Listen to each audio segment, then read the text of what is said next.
दोस्तों नमस्कार। आपके अपने चैनल घटना चक्र नॉलेज पर आप सभी लोगों का बहुत बहुत स्वागत है इस भारतीय संविधान की क्लास में, जिसमें हम घटना चक्र पूर्वावलोकन की बुक के सॉल्यूशन को देखेंगे। यहाँ पर जो डेली बेस पर 50 महत्वपूर्ण प्रश्नों के रूप में चर्चा करते हैं, जो यूपी पीसीएस आरओ आदि एग्जामों के पिछले वर्षों में पूछे हुए प्रश्न हैं।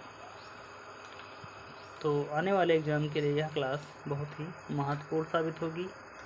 तो पिछली क्लास में हमने 50 महत्वपूर्ण क्वेश्चनों पर चर्चा की थी जो संसद के थे, और आज भी हम संसद के ही जो बचे क्वेश्चन हैं उन पर चर्चा करेंगे। तो बढ़ते हैं आगे, देखते हैं। अगला क्वेश्चन है हमारा, भारतीय संसद के दोनों सदनों की प्रथम संयुक्त बैठक हुई थी। ए, दहेज उन्मूलन विधेयक के संबंध में। बी, हिंदू कोड विधेयक के संबंध में। सी, बैंक राष्ट्रीयकरण विधेयक के संबंध में। डी, स्वर्ण नियंत्रण विधेयक के संबंध में। 4 ऑप्शन दिए गए हैं। चारों ऑप्शनों में से इसका राइट आंसर देखें तो हो जाएगा हमारा ए, दहेज उन्मूलन विधेयक के संबंध में भारतीय संसद के दोनों सदनों की प्रथम संयुक्त बैठक हुई थी। आगे बढ़ते हैं, अगला क्वेश्चन देखते हैं। अगला क्वेश्चन है, लोकसभा और राज्यसभा के बीच गतिरोध की किन स्थितियों में संसद की संयुक्त बैठक बुलाई जाती है।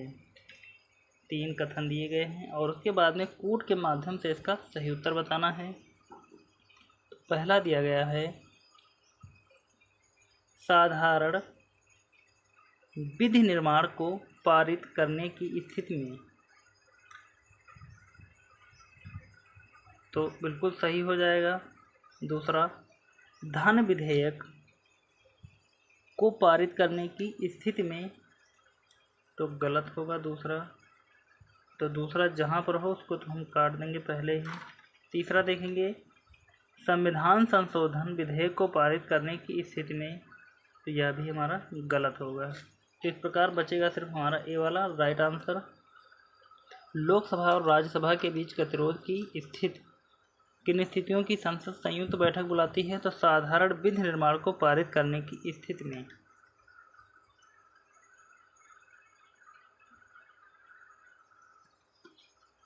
आगे बढ़ते हैं, देखते हैं अगला क्वेश्चन। अगला क्वेश्चन दिया गया है, निम्नलिखित में से किस पर गतिरोध दूर करने हेतु लोकसभा और राज्यसभा की संयुक्त बैठक हो सकती है। ए, सामान्य विधेयक। बी, धन विधेयक। सी, संवैधानिक संशोधन विधेयक। डी, विनियोग विधेयक। चारों ऑप्शनों में से इसका राइट उत्तर बताना है, तो यहाँ पर हो जाएगा हमारा ए, सामान्य विधेयक। अगला क्वेश्चन, भारतीय संसद के दोनों सदनों की संयुक्त बैठक किस संबंध में होती है। ए, संविधान संशोधन विधेयक। बी, धन विधेयक। सी, साधारण विधेयक। डी, भारत के उपराष्ट्रपति का निर्वाचन। चारों ऑप्शनों में से इसका राइट आंसर देखा जाए तो हो जाएगा हमारा सी, साधारण विधेयक। भारतीय संसद के दोनों सदनों की संयुक्त बैठक साधारण विधेयक के संबंध में होती है। अगला क्वेश्चन, कोई कानूनी विधेयक संसद के किस पटल पर रखा जा सकता है। 4 ऑप्शन दिए गए हैं। ए, लोकसभा। बी, राज्यसभा। सी, दोनों में से संसद के एक पटल पर। डी, उपर्युक्त में से कोई नहीं। चारों ऑप्शनों में से इसका राइट आंसर देखा जाए तो हो जाएगा सी, दोनों में से संसद के एक पटल पर। व्याख्या देखेंगे यहाँ इसकी हम। कोई कानूनी विधेयक संसद के दोनों सदनों में से एक पटल पर रखा जा सकता है, जबकि धन विधेयक तथा अनुच्छेद 110 के खंड 1 के उपखंड का से उपखंड 4 में विनिर्दिष्ट किसी विषय के लिए उपबंध करने वाले वित्त विधेयक या संशोधन केवल लोकसभा में प्रस्तुत किए जा सकते हैं।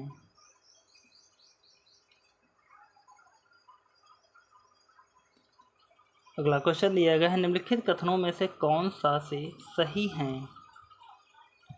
ए, लोकसभा में लंबित कोई विधेयक उसके सत्रावसान पर व्यक्तिगत लैप्स हो जाता है। 2, राज्यसभा में लंबित कोई विधेयक जिसे लोकसभा ने पारित नहीं किया है लोकसभा के विघटन पर व्यक्तिगत नहीं होगा। तो इसका राइट आंसर देखा जाए तो यहाँ पर ए वाला तो हमारा नंबर 1 वाला गलत होगा, इसलिए बचेगा सिर्फ हमारा 2 वाला, केवल 2 बी ऑप्शन में मिलेगा हमको, तो बी राइट आंसर हो जाएगा। आगे बढ़ते हैं, देखेंगे यहाँ पर इसकी व्याख्या को। अनुच्छेद 107(3) के अंतर्गत संसद में लंबित विधेयक सदनों के सत्रावसान के कारण व्यक्तिगत नहीं होगा, अतः कथन 1 असत्य है। अनुच्छेद 107(5) के अनुसार लोकसभा में लंबित विधेयक अथवा लोकसभा द्वारा पारित एवं राज्यसभा में लंबित विधेयक लोकसभा के विघटन पर व्यक्तिगत हो जाएगा, जबकि अनुच्छेद 107(4) के अंतर्गत राज्यसभा में लंबित विधेयक जिसको लोकसभा ने पारित नहीं किया है लोकसभा के विघटन पर व्यक्तिगत नहीं होगा, अर्थात कथन 2 सत्य है, अतः विकल्प बी सही उत्तर है। अगला क्वेश्चन है, संविधान के किस प्रावधान में कहा गया है कि विधि के प्राधिकार के बिना ना तो कोई कर लगाया जा सकता है और ना ही एकत्रित किया जा सकता है? 4 ऑप्शन दिए गए हैं। ए, अनुच्छेद 265, बी, अनुच्छेद 266, सी, अनुच्छेद 300, डी, अनुच्छेद 368। 4 ऑप्शन दिए गए हैं। चारों ऑप्शनों में से इसका राइट आंसर देखा जाए तो हो जाएगा हमारा ए, अनुच्छेद 265। व्याख्या देखेंगे इसकी हम। संविधान के अनुच्छेद 265 में कहा गया है कि कोई कर विधि के प्राधिकार से ही अधिरोपित या संग्रहित किया जाएगा, अन्यथा नहीं। अनुच्छेद 266 भारत और राज्यों की संचित निधियों एवं लोक लेखे। अनुच्छेद 300 संघ एवं राज्य के नाम से वाद और कार्यवाहियों तथा अनुच्छेद 368 संविधान संशोधन की प्रक्रिया से संबंधित है।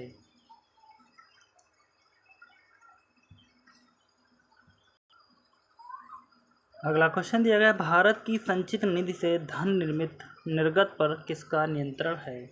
ए, महानियंत्रक तथा महालेखा परीक्षक। बी, महाभारत के वित्त मंत्री। सी, अधिकृत मंत्री। डी, उपर्युक्त में से उपर्युक्त किसी का नहीं।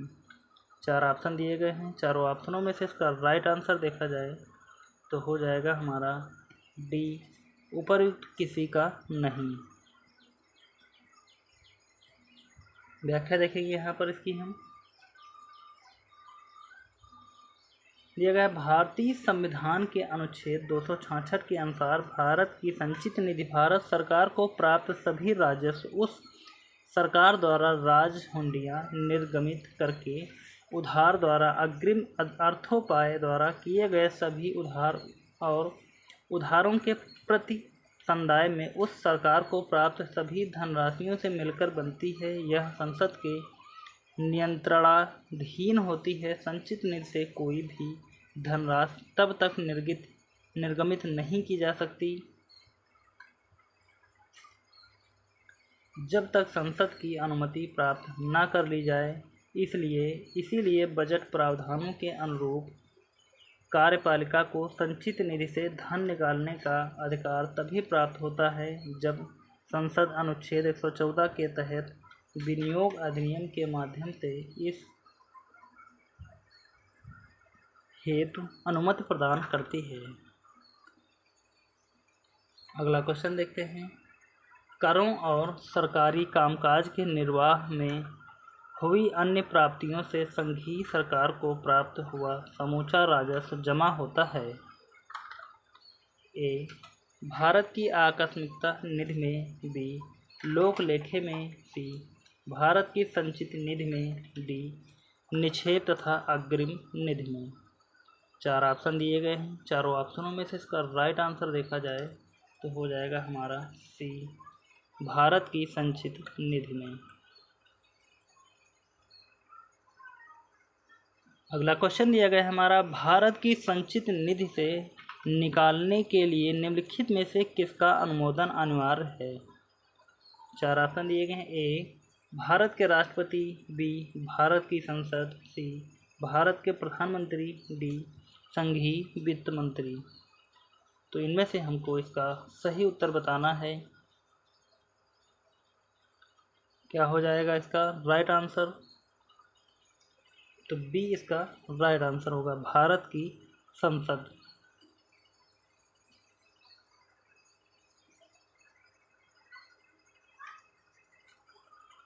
अगला क्वेश्चन दिया गया है, निम्नलिखित में से कौन सा एक भारत की संचित निधि से लिया जाने वाला अनिवार्य व्यय भार नहीं है। ए वे ऋण जो भारत सरकार को चुकाने हैं, बी भारत के निर्वाचन आयोग के सदस्यों के वेतन और पेंशन, सी उच्च न्यायालय के न्यायाधीशों को दी जाने वाली पेंशन, डी राज्यसभा के उपाध्यक्ष के भत्ते। चारों ऑप्शनों में से इसका राइट आंसर बताना है हमको कि कौन सा एक भारत की संचित निधि से लिया जाने वाला अनिवार्य व्यय भार नहीं है। तो हो जाएगा इसका राइट आंसर बी भारत के निर्वाचन आयोग के सदस्य के वेतन और पेंशन।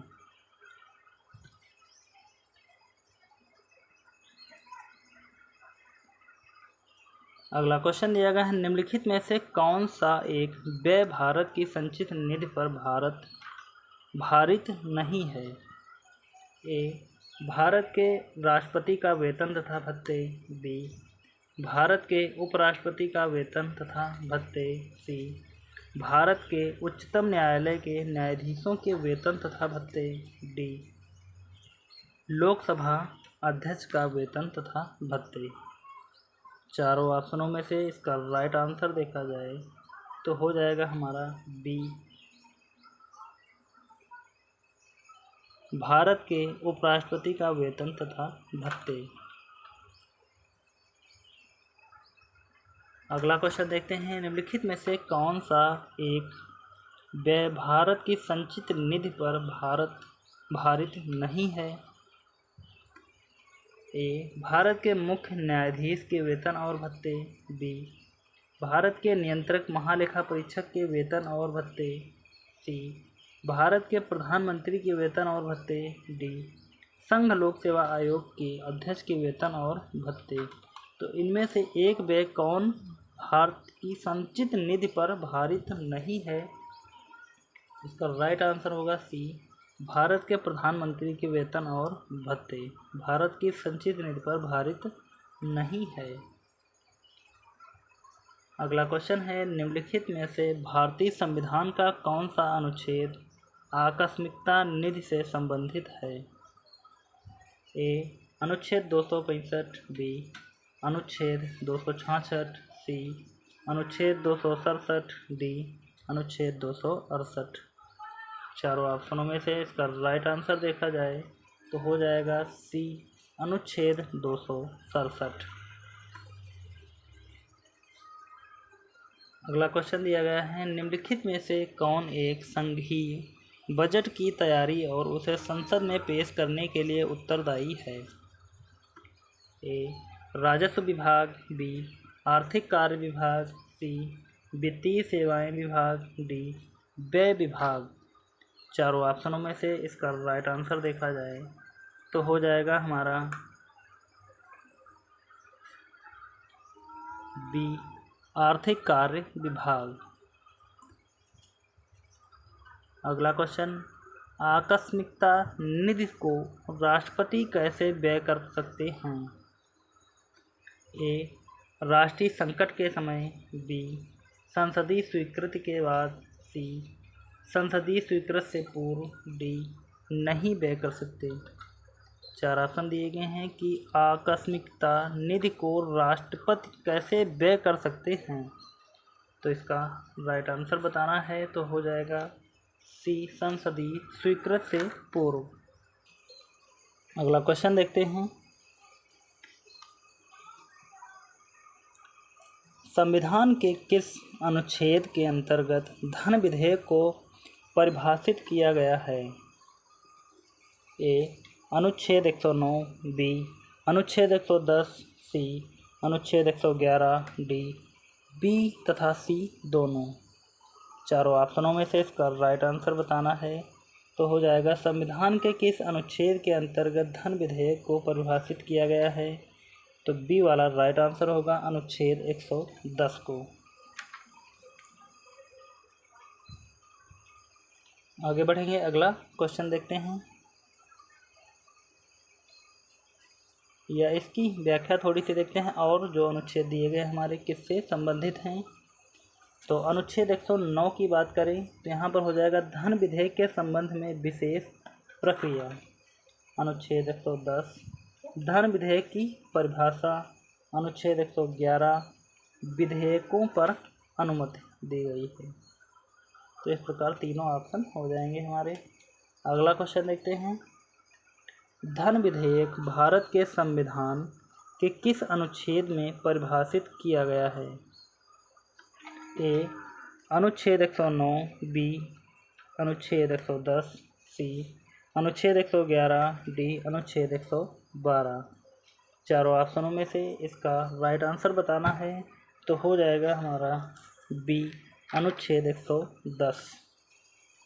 अगला क्वेश्चन देखते हैं, भारतीय संविधान के अनुच्छेद 110 के अनुसार धन विधेयक की परिभाषा में क्या सम्मिलित है? ए. टैक्स लगाना, समाप्त करना व उसके विनियमन में प्रत्यावर्तन। बी. धन की उधारी का विनियमन करना। सी.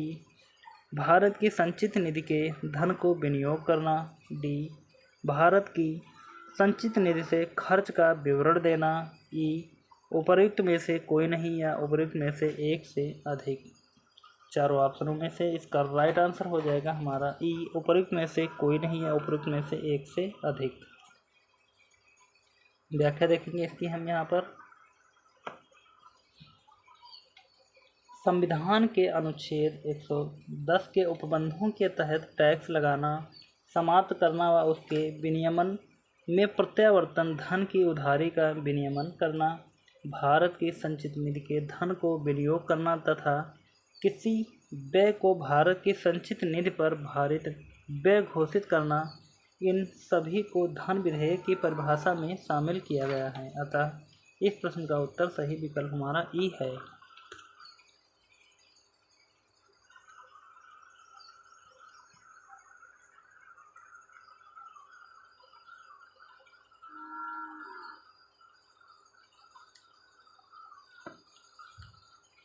अगला क्वेश्चन देखते हैं, निम्नलिखित कथनों में से कौन सा एक धन विधेयक के बारे में सही नहीं है? चार ऑप्शन दिए गए हैं। ए. धन विधेयक संसद के दोनों में से किसी भी सदन में प्रस्तावित किया जा सकता है। बी. लोकसभा अध्यक्ष यह निर्माण करने के लिए अंतिम प्राधिकारी है कि कोई बिल धन विधेयक है या नहीं है। तो यहाँ दूसरा वाला गलत है और पहला क्या था, धन विधेयक संसद के दोनों में से किसी भी सदन में प्रस्तावित किया जा सकता है। तो बिल्कुल ए वाला ही राइट आंसर है हमारा। आगे पढ़ने की ज़रूरत ही नहीं पड़ी क्योंकि यह सही है और हमको गलत बताना था, तो गलत हमारा ए वाला हो जाएगा। आगे बढ़ेंगे अगले क्वेश्चन की तरफ। यह धन विधेयक है, इसका निर्णय कौन करता है? ए. राष्ट्रपति। बी. प्रधानमंत्री। सी. लोकसभा अध्यक्ष। डी. मंत्री परिषद। चार ऑप्शन दिए गए हैं। चारों ऑप्शनों में से इसका राइट आंसर बताना है। तो हो जाएगा हमारा सी. लोकसभा का अध्यक्ष इसका निर्णय करेगा कि यह धन विधेयक है या नहीं है। व्याख्या देखते हैं इसकी हम।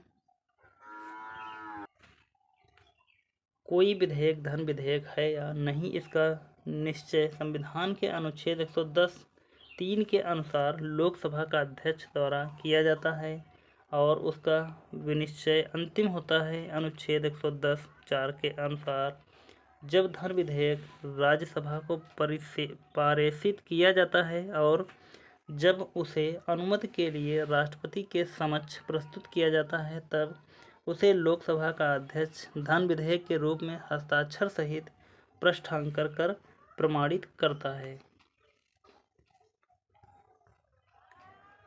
अगला क्वेश्चन है, धन विधेयक को कौन प्रमाणित करता है? ए राष्ट्रपति, बी उपराष्ट्रपति, सी स्पीकर, डी मंत्रिपरिषद। 4 ऑप्शन दिए गए हैं। चारों ऑप्शनों में से इसका राइट आंसर हो जाएगा सी स्पीकर। धन विधेयक को कौन प्रमाणित करेगा? तो हो जाएगा लोकसभा का स्पीकर। अगला क्वेश्चन दिया गया है, कोई विधेयक धन विधेयक है या नहीं है, इसका निर्णय कौन करता है?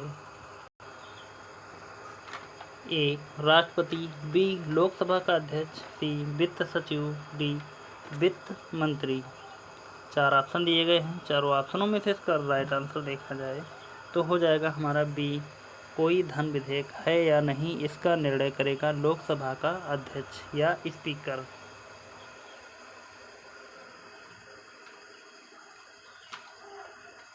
आगे बढ़ते हैं। अगला क्वेश्चन, वित्त विधेयक को प्रस्तुत करने के लिए या प्रस्तुत करने के विषय में निम्नलिखित में से कौन सा कथन सही है?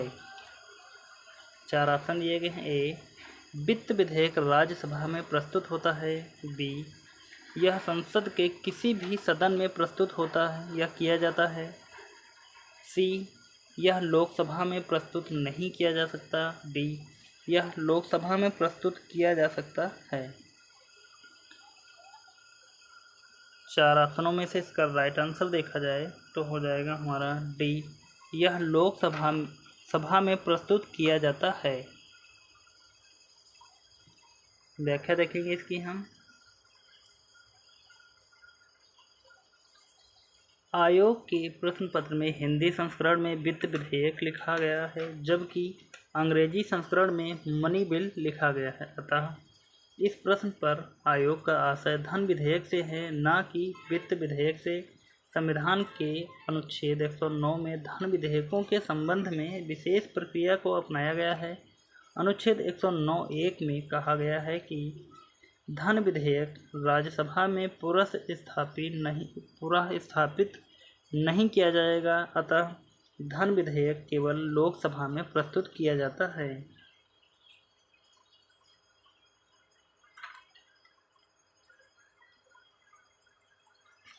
अनुच्छेद 110 के खंड 1 के उपखंड का से उपखंड चा में विनिर्दिष्ट किसी विषय के लिए उपखंड करने वाला वित्त विधेयक भी लोकसभा में ही पेश किया जाता है। आगे बढ़ते हैं। अगला क्वेश्चन देखेंगे, भारत सरकार द्वारा धन विधेयक सदन में पेश किया जाता है, ए राज्यसभा में, बी विधानसभा में, सी विधान परिषद में, डी लोकसभा में। 4 ऑप्शन दिए गए हैं। चारों ऑप्शनों में से इसका राइट आंसर देखें तो हो जाएगा हमारा डी, लोकसभा में। अगला क्वेश्चन देखते हैं, निम्नलिखित में से कौन सा एक कथन सही है? ए धन विधेयक राज्यसभा में पुनः स्थापित किया जाता है, बी धन विधेयक संसद के दोनों सदनों में से किसी में भी पुनः स्थापित किया जा सकता है, सी धन विधेयक लोकसभा में पुनः स्थापित नहीं किया जा सकता, डी धन विधेयक लोकसभा में पुनः स्थापित किया जाता है। 4 ऑप्शन दिए गए हैं। चारों ऑप्शनों में से इसका राइट आंसर हो जाएगा हमारा डी, धन विधेयक लोकसभा में पुनः स्थापित किया जा सकता है। व्याख्या देखते हैं इसकी हम यहाँ पर। संविधान के अनुच्छेद 109 के अनुसार धन विधेयक राज्यसभा में पुनः स्थापित नहीं किया जा सकता है। धन विधेयक लोकसभा में ही पुनः स्थापित प्रस्तुत किया जाता है। धन विधेयक लोकसभा द्वारा पारित किए जाने के पश्चात राज्यसभा को उसकी सिफारिशों के लिए पारित किया जाता है, जिसे राज्यसभा अधिकतम 14 दिनों तक ही रोक सकती है। अनुच्छेद 109 के अनुसार यदि राज्यसभा धन विधेयक को 14 दिनों की अवधि में नहीं लौटाती तो उसे राज्यसभा द्वारा भी उसी रूप में पारित मान लिया जाता है जिसमें वह लोकसभा द्वारा पारित किया गया था।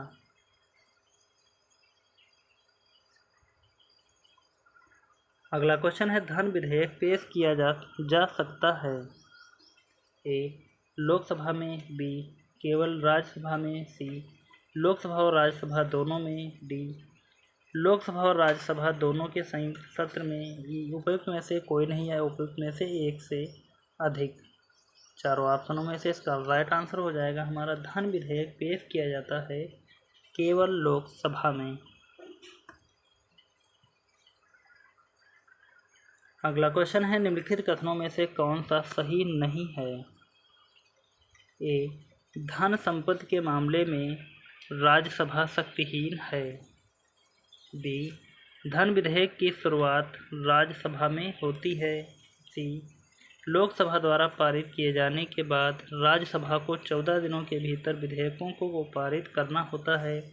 डी, राज्यसभा किसी धन विधेयक को पारित कर सकती है अथवा कतिपय सिफारिशों के साथ उसे लोकसभा को लौटा सकती है। चार ऑप्शन दिए गए हैं, चारों ऑप्शनों में से इसका राइट आंसर हो जाएगा हमारा बी, धन विधेयक की शुरुआत राज्यसभा में होती है। आगे बढ़ते हैं, अगला क्वेश्चन देखेंगे। निम्नलिखित में से कौन सा कथन सही है। ए, धन विधेयक राज्यसभा में प्रस्तुत होता है। बी, धन विधेयक लोकसभा में प्रस्तुत होता है। सी, यह संसद के किसी भी सदन में प्रस्तुत किया जा सकता है। डी, यह लोकसभा में प्रस्तुत नहीं किया जा सकता। चारों ऑप्शनों में से इसका राइट आंसर बताना है तो हो जाएगा हमारा बी, धन विधेयक लोकसभा में प्रस्तुत होता है।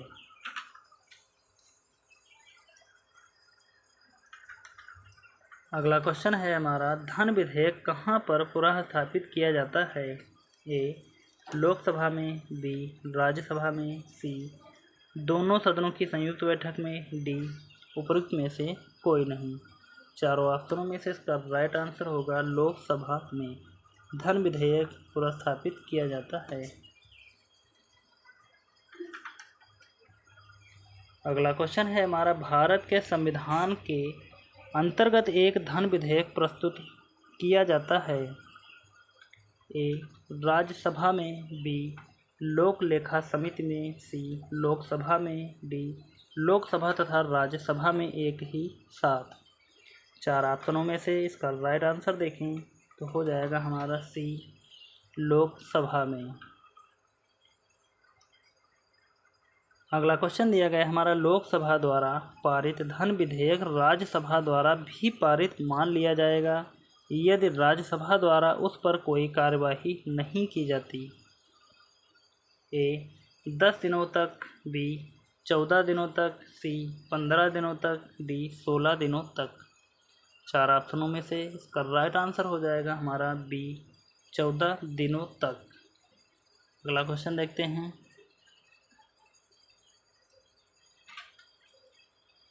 अगला क्वेश्चन है हमारा, अगर कोई धन विधेयक लोकसभा द्वारा स्वीकृत हो जाए तो राज्यसभा इसे अधिक से अधिक रोक सकती है।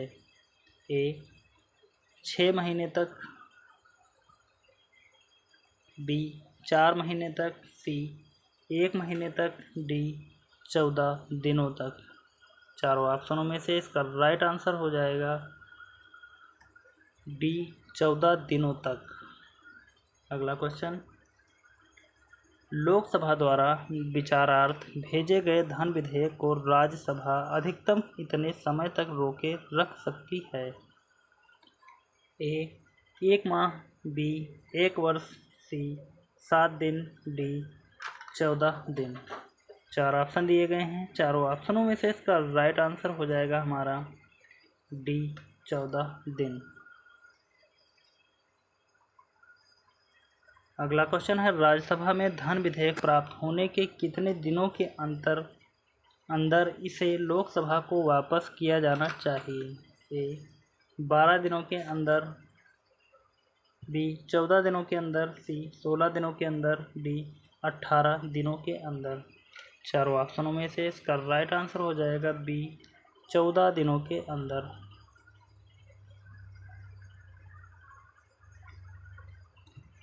अगला क्वेश्चन दिया गया है, निम्न क्रियाविधियों में से कौन सी ऐसी धन विधेयक को अंगीकार करा लेगी जो एक बार लोकसभा द्वारा पारित किया जा चुका है किंतु राज्यसभा द्वारा संशोधित किया गया हो। ए, यह राष्ट्रपति को जाएगा। बी, लोकसभा की बैठक में भाग लेने वाले तथा मत देने वाले सदस्यों के 2/3 बहुमत से पारित करना होगा। सी, दोनों सदनों का संयुक्त अधिवेशन बुलाया जाएगा। डी, यह पारित समझा जाएगा यदि लोकसभा इसे दोबारा संशोधन को स्वीकार अथवा अस्वीकार करते हुए पास कर दे। चार ऑप्शनों में से इसका राइट आंसर हो जाएगा डी, यह पारित समझा जाएगा यदि लोकसभा इसे दोबारा संशोधन को स्वीकार अथवा अस्वीकार करते हुए वापस कर दे।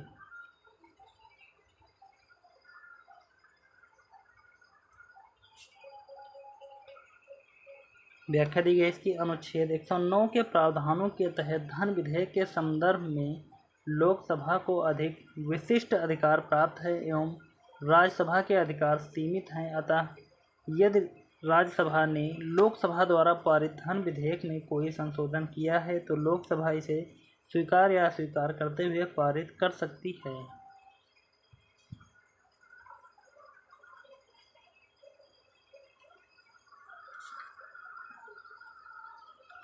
अगला क्वेश्चन दिया गया है, कोई विधेयक जिसमें केवल एवं अंतर्वर्लित है, व्यय अंतर्वर्लित है और अनुच्छेद 110 में विनिर्दिष्ट कोई विषय उसमें सम्मिलित नहीं है, उसे ए, केवल लोकसभा में प्रारंभ किया जा सकता है। बी, संसद के किसी भी सदन में प्रारंभ किया जा सकता है। सी, केवल राज्यसभा में प्रारंभ किया जा सकता है। डी, केवल संसद के दोनों सदनों की संयुक्त बैठक में प्रारंभ किया जा सकता है। चार ऑप्शन दिए गए हैं, चारों ऑप्शनों में से इसका राइट आंसर हो जाएगा बी, संसद के किसी भी सदन में प्रारंभ किया जा सकता है।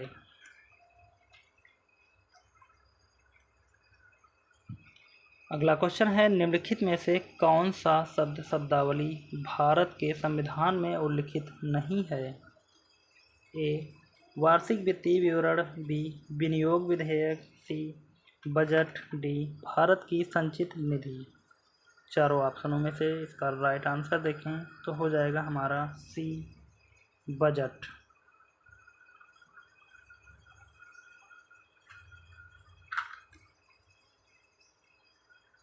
अगला क्वेश्चन देखते हैं, बजट पर संसद के नियंत्रण के विषय में निम्नलिखित में से कौन सी बात सही नहीं है। ए, बजट के निर्माण में संसद का कोई हाथ नहीं होता। बी, संसद को समेकित निधि पर प्रभावित व्यय को बढ़ाने की शक्ति प्राप्त है। सी, संसद को राष्ट्रपति की सिफारिश के बिना कोई आरोपित करने की शक्ति प्राप्त नहीं है। डी, संसद को राष्ट्रपति की सिफारिश के बिना किसी कर में वृद्धि करने की शक्ति प्राप्त नहीं है। चार ऑप्शन दिए गए हैं, चारों ऑप्शनों में से इसका राइट आंसर हो जाएगा बी, संसद को समेकित निधि पर प्रभारित व्यय को बढ़ाने की शक्ति प्राप्त है। आगे बढ़ते हैं, अगला क्वेश्चन देखते हैं, यदि वार्षिक संघीय बजट लोकसभा द्वारा पारित नहीं होता तो ए, बजट में संशोधन कर यह दोबारा पेश किया जाता है। बी, सुझाव हेतु बजट राज्यसभा को भेज दिया जाता है। सी, संघीय वित्त मंत्री से त्यागपत्र देने के लिए कहा जाता है। डी, प्रधानमंत्री अपनी मंत्रिपरिषद का त्यागपत्र पेश कर देता है। चार ऑप्शन दिए गए हैं, चारों ऑप्शनों में से इसका राइट आंसर हो जाएगा डी, प्रधानमंत्री अपनी मंत्रिपरिषद का त्यागपत्र पेश कर देता है। अगला क्वेश्चन देखते हैं, आर्थिक सर्वेक्षण प्रतिवर्ष संसद में प्रस्तुत किया जाता है। ए, आगामी वर्ष के बजट के प्रस्तुतिकरण के पूर्व। बी, आगामी वर्ष के बजट के प्रस्तुतिकरण के पश्चात। सी, वित्त विधेयक के प्रस्तुतिकरण के पश्चात। डी, और उसका बजट के प्रस्तुतिकरण से कोई संबंध नहीं होता। 4 ऑप्शन दिए गए हैं। चारों ऑप्शनों में से इसका राइट आंसर हो जाएगा ए, आगामी वर्ष के बजट के प्रस्तुतिकरण के पूर्व। अगला क्वेश्चन दिया गया है, लेखानुदान संघ सरकार को अनुमति प्रदान करता है। ए, सार्वजनिक ऋण लेने के लिए। बी, भारतीय रिजर्व बैंक से धन उधार लेने के लिए। सी, राज्यों को अनुदान प्राप्त करने के लिए। डी, निश्चित अवधि के लिए भारतीय संचित निधि से धन निकालने के लिए। 4 ऑप्शन दिए गए हैं। चारों ऑप्शनों में से इसका राइट आंसर देखें तो हो जाएगा हमारा डी, निश्चित अवधि के लिए भारतीय संचित निधि से धन निकालने के लिए।